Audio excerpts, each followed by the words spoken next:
Hi, I'm James Shillinglaw aboard Le Ponant, and we're sailing up the Adriatic to Montenegro. We were through Greece and a lot of great ports, and I'm here with the master and commander, the captain, Monsieur Pascal Gaugier, who is in charge of all this wonderful ship. It is a sailing ship, and we're going to talk about that, and we're going to talk about what a wonderful cruise your clients can have while they're aboard, and you'll find out about that and more on Insider Travel Report.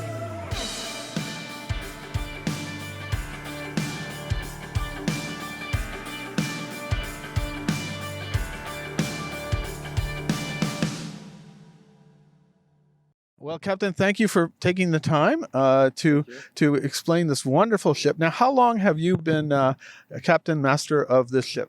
I started on this ship in 1995, last century.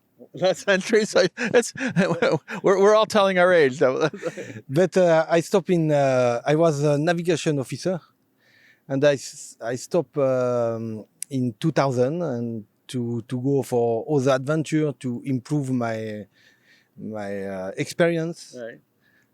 And during many years, I was captain on a cruise ship.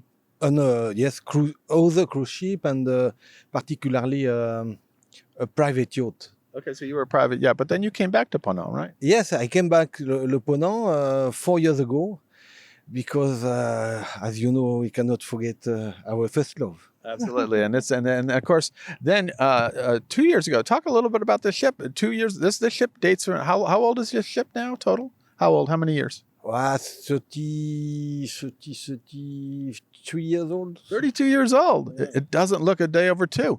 Now, Yeah. 2 years ago, and why I say that is that 2 years ago, it was completely renovated, right? Yes, we stay in a shipyard in Genova, Italia, during 2 years. Okay. But it was also the COVID period. That's why it was also so long. But we renovated all the ship. All the ship was, we keep only the hull, in fact. Okay. The hull is really gutted from there. So all the accommodations, all the machinery, everything else, it was all done, right? Even the mast and the sail, the deck, as you can see, the deck is the teak on the deck is new everywhere. And we also change the configuration of the cabin. Yeah, because you used to have more capacity, right? You used to have 42 guests, and now you're down to 32 almost. 62. 60, I forgot it was even higher. It was 62 guests originally, right? And now we have only 32 guests maximum, with a beautiful room, beautiful cabin. And you also have only about 32 crew, right? A bit more. A bit more. So the crew outnumbers the guests.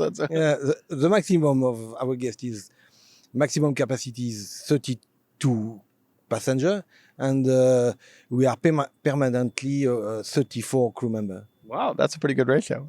yeah, that's good, but it's a concept. Ponant concept for this ship. We want to provide a service like on a yacht. It is exactly. It's your own private yacht, and you have done captain yacht, so you know what it's like, right? Yeah, I know. Yeah. And as you see, during all the week, we can have an answer to all your question or request. If you ask for me, please would like to swim, I say yes, I will find a solution or something like that.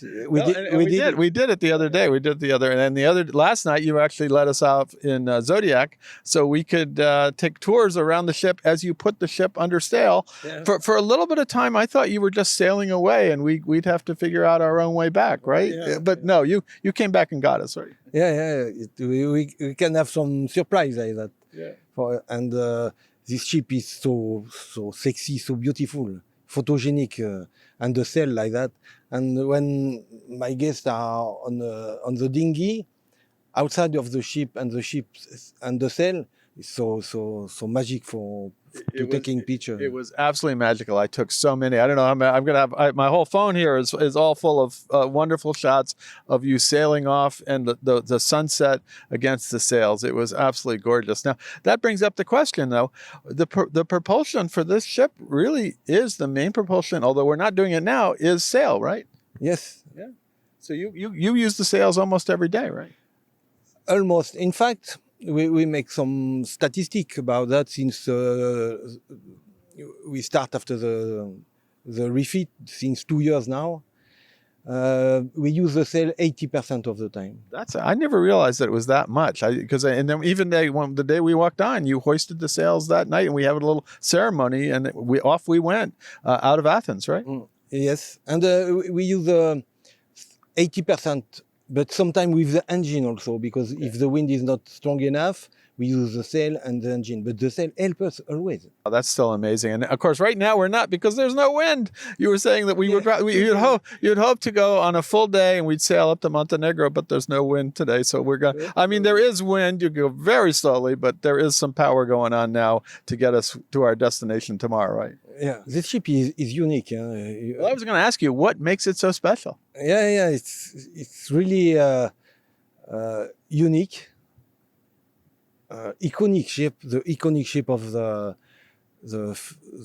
fleet, and this one is for sure the oldest ship of the Ponant fleet. Yeah. But she is also the most modern. She's the future she of is the now the most modern. I mean, I used to say Commandant Charcot, which is your newest motorized, which is a wonderful ship too. But yeah, and then of course what you got coming up, I think you got some. I think in 2030 you have a ship that's going to be sort of high tech, green, and we'll have some sail as well, right? Yeah, right. Yeah. And we use the wind to move, but of course the Commandant Charcot cannot do that. But the Commandant Charcot is on another part of the world where we cannot do that. Yeah. But all our ships are different and adapted to the cruise program.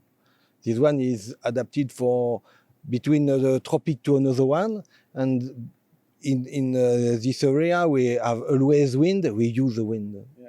That's interesting. I think one of the things that makes Ponant unique is you have very different kinds of ships. That you have expedition ships going up to Antarctica, to the Arctic. Then you have to other places like that, and then you have this ship. And I think you're going to have a lot of other different kinds of ships. So you have a different experience every time, right? Yes, and all the ships are adapted to their cruise program, but. There is one thing similar, is the quality of the service. Right. And it is amazing. Your service is amazing. You got a great crew who are the staff here. They really are so wonderful. And yes, a lot of them do speak English. So this is the problem some Americans have. They say, I'm going on a French boat. And we do have mostly French guests on this one, but all your Filipino crew, they speak English, and you speak English, and all the staff can speak English. Yeah, all the staff are speaking English. Yeah. So that's one of the beauties of this. Now, where you just mentioned it, this ship. Where does this ship go? I mean, right now we're in the Med. So where are you off to after this? I understand after this you're going to do a series of cruises in Croatia, right? Yes, we will stay in Adriatic and Greece until the autumn. Then after, we'll make a small refit, maintenance during 1 week, something like that. And then it's expected to go to Cabo Verde. Oh, okay. Cabo Verde, you know where is Cabo Verde. And Cabo Verde is interesting also because the culture of Cabo Verde is between African culture and European culture. And they are far away from the continent, and they have also their own culture. It's an interesting place. So that is where you're going to go for the winter after that, right? Yes, beginning of the winter. Okay. Then after we'll go to Caribbean. Then you go to the Caribbean, and that'll be amazing there too. So that seems to be Med, Caribbean, and some wonderful islands. I've been to some of the islands off the coast of Africa, and they are really marvelous cruise destinations, and I'm sure that's what you do as well. Yes, the Caribbean is incredible because there is always a good wind for this ship, and sometimes we move from an island to another one without the engine. Oh, that's perfect, and it'll be amazing. Now, so that's one of the experiences. Now, what would you tell? We go out to about 125,000 travel advisors, travel agents, agents de voyage. What would you tell them to tell their customers who are going to be your guests about this ship and what to expect? We can explain the spirit of this ship, where the crew are passionate by their work, but by the beauty of this ship, the sailing with sail without engine or something like that. But something better than to explain is to come to take a look, like you are doing it. Absolutely, and I'm so happy I did. I had been on this ship before the renovation. I walked on this ship. It was this is a brand new ship. It's totally brand new. The capacity, as we said, is a lot less now. The crew is amazing. The captain is amazing, and really to see under sail. And I have done some sailing ships, and they're wonderful. And this one is very unique as well. Captain, I want to thank you for taking the time. And we're going very slowly right now, so why don't we see if the sails work? Let's just see it. Let's just put them up a little bit, see what happens. How about that? We will use the sail when we can. Okay, well, we have maybe later. We'll see. Maybe, when during the sunset, Yeah. the temperature is changing and creating some wind during 2 hours. That's what I am waiting for to hoist the spinnaker. Well, let's hope we can do that. If not, you're going to see lots of shots that I took as we circled in the Zodiacs as we were leaving our last Greek port. Thank you so much. I would like to show you the ship and the spinnaker and all the sail. The spinnaker is one of the most biggest of the world. Oh, wow. It's something like 1,200 square meters. Oh, wow. We haven't seen that one It's yet. really magical. So Okay, well, hopefully we can do that before. Hopefully we can get that before the end. Okay. yeah, before the end, if I have an opportunity, I will do it. Excellent. I'm here, James Shillinglaw, aboard Le Ponant in the Adriatic, and this is Insider Travel Report.